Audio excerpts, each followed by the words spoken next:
कराची के Landhi processing zone में कपड़े की फैक्ट्री में लगी आग बुझाने की कोशिशें जारी। आग फैक्ट्री की दूसरी मंजिल पर लगी। छुट्टी के बाइस से कोई मुलाजिम मौजूद नहीं।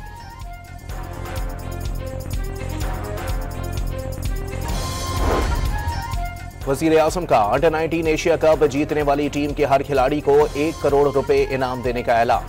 टीम स्टाफ को 25-25 लाख रुपए इनाम मिलेगा।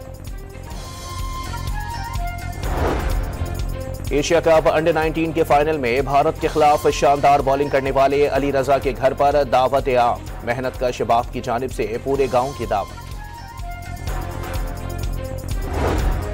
दहशतगर्दों के खिलाफ सब एक पेज पर हैं। महाजरीन का मसला अफगानिस्तान और पाकिस्तान दो तरफा है। मौलाना फजलुर रहमान की गवर्नर सिंध के हमरा न्यूज कॉन्फ्रेंस।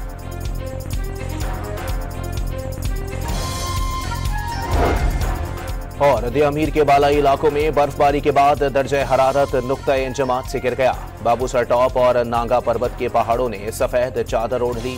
चिलास में दूसरे रोज भी बारिश।